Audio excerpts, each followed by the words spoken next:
Niklsun here, and welcome to Coming Soon Movie News with Niklsun. I'm your host, and on this show, every Monday, Wednesday, and Friday, we'll be going over all of the day's movie news, as well as going over what it means for the production in general, such as casting decisions, trailer announcements, director announcements, things like that. So, without any further ado, let's get started with today's Hot Topics. Our first topic today is a very exciting one because for those of you who remember, right after Comic-Con, actually the very last day of San Diego Comic-Con 2014, a video leaked online and it appeared to be the Deadpool test footage that we'd been hearing about for a while. And some people tried debunking it, saying, well, I don't think it's the test footage because it's all CG, it's not live action, it could be just a Ryan Reynolds impersonator. It turned out to not be the case because what's his name? Rob Liefeld, the creator of Deadpool himself, actually came out and confirmed that this was legitimate. And then a high definition version of the footage came online. So everybody started saying, okay, this is legitimate, this is real, this is it. When are we getting this movie? And Fox was quiet. They did not say one word about this. And it was very surprising because we'd been hearing for a while, especially from Laura Schuler-Donner, that this was a property they were interested in doing. They had a script written by Rhett Reese and Paul Wernick, the guys who wrote Zombieland. And so they had been working for a while to get this movie off the ground, but there were a couple of roadblocks in their way. One of them was the R rating, because first off, you can't really do a Deadpool movie accurately unless you do an R rated. There's another way that they can do it, and it's the same way that they did The Wolverine. You have a PG-13 theatrically released film, and then you have the R-rated director's cut on the DVD Blu-ray. And that's what they did with Wolverine, because there's a sequence in the trailer that is not featured in the movie, and that's a big action sequence between him and a bunch of ninjas with swords. That part's not in the movie at all. It is in the director's cut, and it's one of the most badass action sequences I've ever seen in an X-Men film. It is hard-hitting, it is brutal, it is gory. That is what we wanted the Wolverine to be.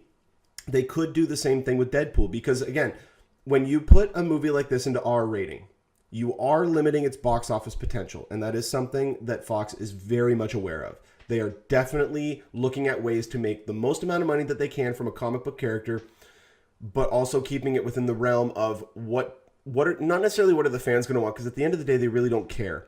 And I know that's harsh to hear, but the studios don't really care what the fans are worried about, because they look at seeing how many comics were sold in that amount of time. And you could look at let's just take Deadpool.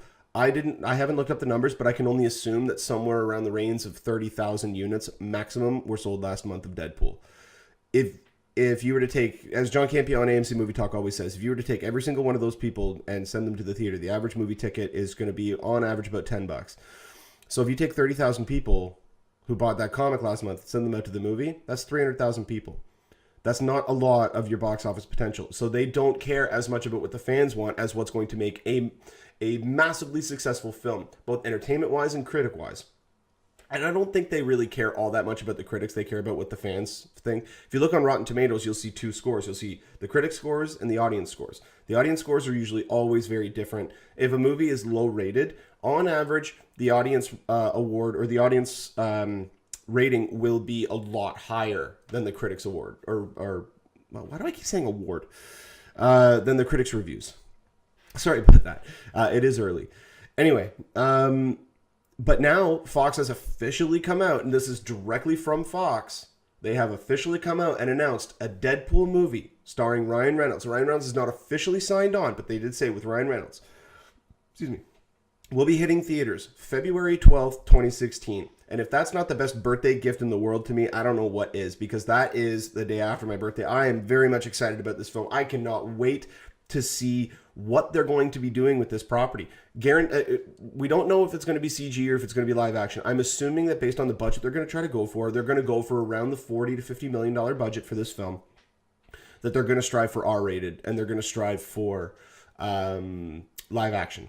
So we are going to be getting the live action movie. Whether or not he removes the mask throughout the film is going to be another story. But I love everything that we got from that test footage. It was everything that we needed the character of Deadpool to be.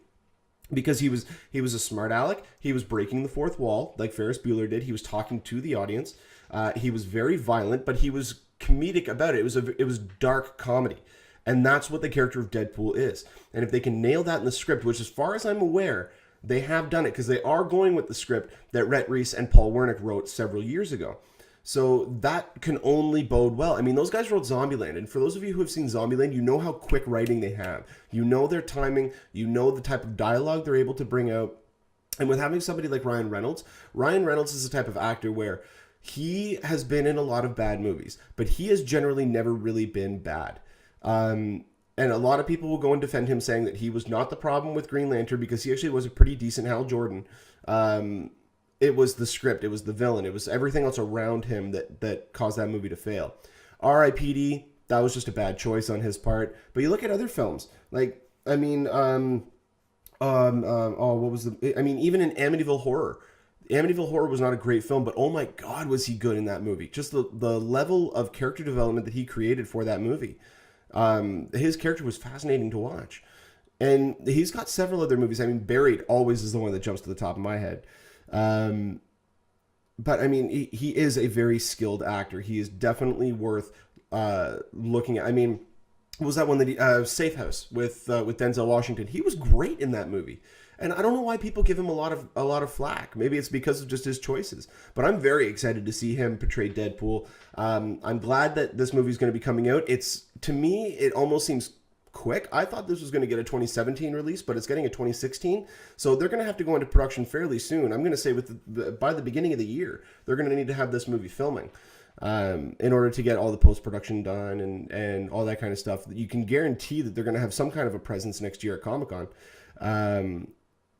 But also, some people have brought up the fact that, hey, this is coming out before, this is coming out before X-Men Apocalypse. Does that mean that we could see Deadpool show up in there? No, he's not going to be in Apocalypse. Apocalypse is already pretty much written. Because now Fox decided that they're going to implement Deadpool into their film franchise, they're not going to just try to pigeonhole him into that movie. If they do another X-Men film after that, then we may see him join up. But there's always been rumors about an X-Force movie with Jeff Wadlow coming out. And if they do an X-Force movie, you can bet your bottom dollar that Deadpool will show up in that film because he's part of that group. But then we're going to get to see fan favorites like Cable and other characters like that come to the screen. Fox has a lot of plans in the works right now. We got a Gambit movie, Deadpool movie, X-Men Apocalypse, another Wolverine film. And then there's also the X-Force film. There's an unannounced film set for release in 2018 that Fox already has a release date for. So we don't know what that movie is going to be. Speculation has it being the Gambit film with Channing Tatum, but until we get more information, it's all just speculation at this point. So as it stands right now, we're getting the Deadpool movie. Tim Miller will be directing it. Ryan Reynolds is expected to show up. It's based on the script written by Rhett Reese and Paul Wernick, the guys who did Zombieland, and the movie's going to be opening on February 12th, 2016. If we get more information about this topic, I will definitely update you guys on here.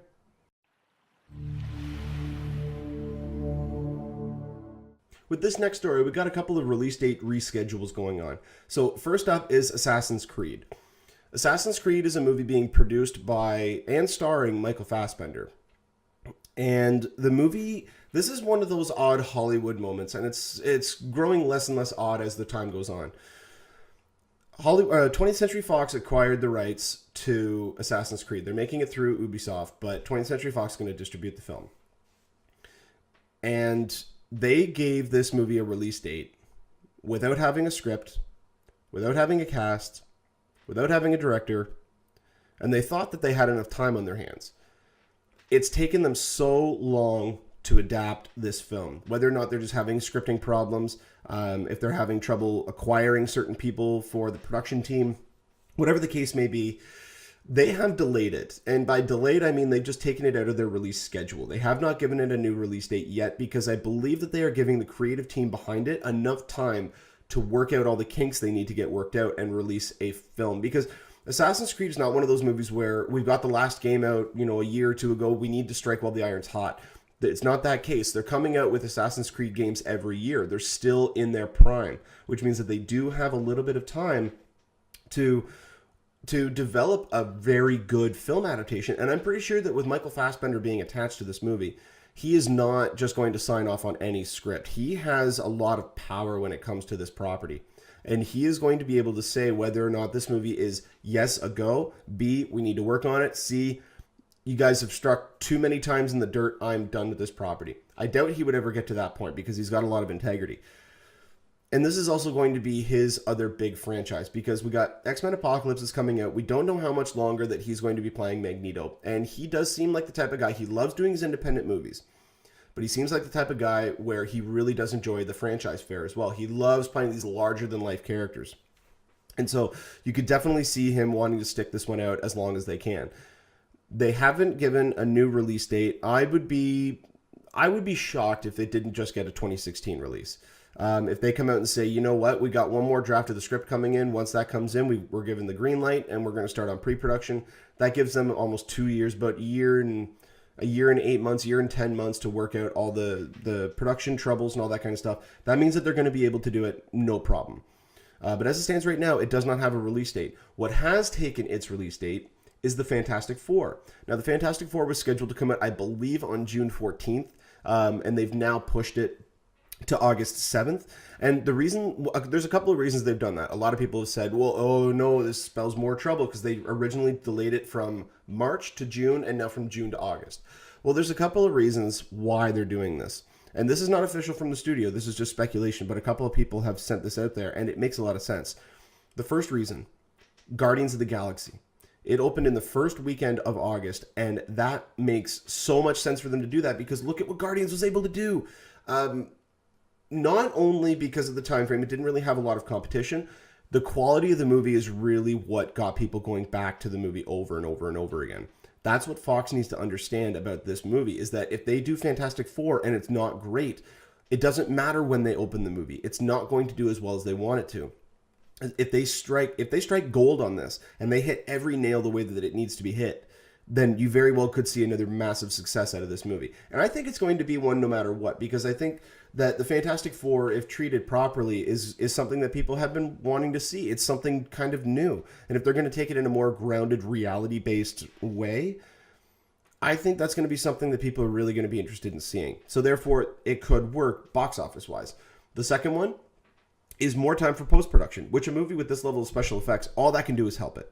All that can do is help it. I mean, you can never get to a point where the special effect is done. You just get it to a point where it's good enough. If you were to take Avatar and given them another year, you can expect those special effects to look even better. But I mean, yeah, it just gives them more time for post-production. But the third one, and the one, this made a lot of sense to me when I first heard it, because I never thought that Fox was doing anything right with the way that they were marketing this film, because they were avoiding San Diego Comic-Con like the plague. They did not show up at 2014 Comic-Con, and they were going to be releasing the film before San Diego Comic-Con 2015. Now that they've delayed it to August, you can expect that there's probably going to be a pretty big presence of this movie at San Diego Comic-Con. It'll probably be where the final trailer will drop for the movie. Because Comic-Con this year is earlier on in July. It's July 9th to the 12th, I believe, which means that it's about a month before the movie is actually released instead of just a couple of days. So that makes a lot more sense that they're going to have a presence at San Diego Comic-Con. But they're the ones who have taken Assassin's Creed's original release date of August 7th, 2015. So once we get more information about Assassin's Creed, when the film's going to be released, whether or not that they're actually going to grow the cast, all that kind of stuff, I will definitely update you guys. But the biggest one to me is Fantastic Four, because I think this is a smarter decision for them. It takes them away from some other high-profile projects. They're kind of out of the way of the July 4th weekend, because that's when a lot of movies try to release. So all they're going to do is cannibalize their own opening weekends. And that's where the movies make a lot of their money. Look at Guardians of the Galaxy. Guardians of the Galaxy made $300 million domestically. They made almost 100 of that on their opening weekend alone. So opening weekend is a big chunk of what these movies are going to be making. And they definitely want to make the biggest splash that they can. I think this is a very smart move on Fox's part. We just need to start seeing some actual stuff from the movie to kind of get more people like myself who are hesitant about the film. Part of me is excited about it. Part of me is hesitant about it just because of some of the decisions and screenshots that I've been seeing from it. But they need to curb that, and they need to get in front of that as soon as they can, because if you let this train keep going and you let people keep making their own decisions about something without you trying to say, listen, this is not what it is. Zack Snyder did this perfectly, because a lot of people started complaining about the look of the Batmobile. What did he do? Like 8 hours later, he's like, here's a real picture of the Batmobile. And everybody lost their minds over it because it looks incredible. And That's what Fox is not doing with Fantastic Four. To me, it's like they're hiding it. They don't have confidence. I've gone off on this spiel before, so I won't bore you with it again. But yeah, as it stands right now, Assassin's Creed does not have a release date. Fantastic Four has moved to August 7th, 2015. If we get more information about either of these titles, I will definitely update you guys on here.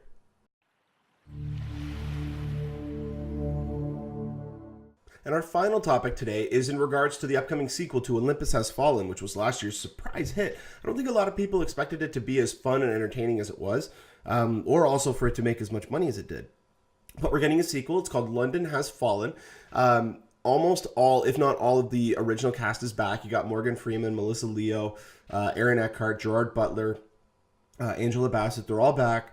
Not a lot of plot details are known about this film other than it will be set in London. Its release date right now is scheduled for October 2nd, 2015. But that may be in trouble. I think that's probably the easiest way to say it. Frederick Bond, who was the director of Charlie Countryman, they came out, I don't think it was, it might have been last year. It was with Shia LaBeouf. And I never saw it, but I heard a lot of good things about it. But he was selected to take over the reins from, I don't think, was it Antoine Fuqua? Yeah, I think it was Antoine Fuqua who directed Olympus Has Fallen. But he wasn't going to return for this because he's working on The Equalizer, and then he's got the Magnificent Seven remake that's coming out as well. So they handed it off, and they got Frederick Bond to come in and direct the movie, and they did that about a month and a half ago, I think. Well, he's left. The movie was supposed to start shooting at the end of October, so they're about 6 weeks out. And due to creative differences, he just said, I'm out. I'm tapping out. So the movie right now is without a director. That's not a good sign, because the producer came out and said, okay, we are now looking for a director. We are looking as fast as we can. We want to get another director within the next 72 hours. That to me is like going out on the street and just saying, you, now. They want an order taker. That's all I'm getting from this for two reasons. One, apparently the filming schedule is so unique with this movie. What they're doing, because if anybody who has seen Olympus Has Fallen, you know that with the exception of the beginning, Gerard Butler doesn't really interact with any of the other actors. They're all just talking over communicators and over the phones the entire time. So what they were going to be doing is they were going to be filming all the sequences with Aaron Eckhart, Morgan Freeman, Angela Bassett, and Melissa Leo at the end of October, all through November and maybe even part of December. It depends on how long it would take them to get all those scenes shot. Because Gerard Butler right now is shooting Geostorm, and he's going to be shooting Geostorm until the spring. Then in around the end of March, beginning of April, they were going to pick up shooting with Gerard Butler's character, and they were going to shoot the rest of the scenes that they needed to shoot in order to get the October 2nd, 2015 release date. To me, this seems like we have a release date, hell over high water, we're going to make it. It doesn't matter what quality of product we need to get. We need the title to be similar to the one that we had last year. We need the same cast that we had. Outside of that, we can do whatever we want. That to me does not bode well for the overall quality of the product, because that means that they're looking at the bottom line. They have a release date, they're not willing to move it, and they just need to get a product out by that time. That is not the way that you make a movie. You also do not make a movie by keep pushing the release date until you get the finished product, because you have to go in with a plan. You have to budget it. You have to do all your time management. That's why you have so many producers. You have line producers. You have assistant directors. You have all of these people supporting every decision that you're making, because you have this time frame laid out. You have this schedule that you need to adhere to. You do not just keep delaying a movie. But also, you do not stick to a schedule just because it's there. If the finished product is garbage, which, judging by this, it doesn't fill me with confidence, because you cannot get, unless they've already had somebody that they've wanted to get, and now this means that their schedule is opening up. If they were able to push it a couple of months and get a director they really want, because the one thing you don't want to have happen, you do not want a movie like this getting a director who does not know how to shoot action. Because you're going to get a lot of close-ups, you're going to get a lot of shaky cam, you're going to get a lot of quick cuts. You're going to get the boring action we see in every single fighting movie. And I think a lot of people are getting tired of it because you cannot see what's going on. That's, I think, what impressed so many people about the trailer for John Wick, the new Keanu Reeves movie that I talked about the other day. because you can clearly see what's happening in the action. It looks so well choreographed and stylized. And that's, I think, what we're missing. Yes, you can have the gritty, grounded, reality-based fighting, but let us see it. Don't let it look as though the cameraman is having a seizure, because you know what happens? Some people in the audience start to have a seizure, and it's not good. But yeah, I mean, the fact that they're giving themselves a 3-day window to find a new director, no, that's not good. I mean, Ant-Man was given more time than that. And I thought Ant-Man was way too fast, because they were just like, let's go get this guy. He can't do it. All right, let's go get this guy. He can't do it. All right, let's go get this guy. It was just, it was like they were, who would be good? Oh, him. Oh, he can't do it. What about him? Oh, no, he can't do it. They're just, drawing at straws and trying to get names that would just look good on a poster, or somebody who they can just say, you're going to do this, this, this, this, and this. That means we're probably going to get a movie made by a committee, and we're going to get something akin to Amazing Spider-Man 2, where it's not going to make a lick of sense. And this is not the type of movie that needs to make a lot of sense. It just needs to be entertaining. It needs to be cohesive, and it needs to be entertaining. Outside of that, go nuts. You can be extravagant. You can go over the top on a lot of things. It's not really going to affect the final product. What is going to affect the final product is the look of the action, the way that the characters are developed, and the pacing of the movie. As long as they keep a quick pace, but they don't cut it too short, don't make it under an hour and a half. If a movie's not an hour and 45 minutes or longer and it's an action film, then there's something wrong with it, because it's not going to be good. It's going to be too quick. They're going to be missing plot points. It's not going to make a lot of sense. But I'm just starting to ramble on right now. But still, this has me troubled. I was a huge fan of Olympus Has Fallen. I was shocked at how much I actually enjoyed that movie. It's not a great movie, but it's really fun and entertaining, and that's what that movie needed to be. If they can capture that again with London Has Fallen, then they're going to be okay. But all the signs right now are reading that this is not good. They are holding that release date hell over high water, although I hope it'll be delayed. I hope they do push it back to give them more time to search for a proper director to bring in this level of excitement. Because one thing that you could argue, even though the lighting was a little low, the action in Olympus Has Fallen was really well done. And it's because you have a director like Antoine Fuqua doing it. So only time will tell. If we get more information about this, such as who the new director is, which hopefully will be by Monday, then I will definitely update you guys on here.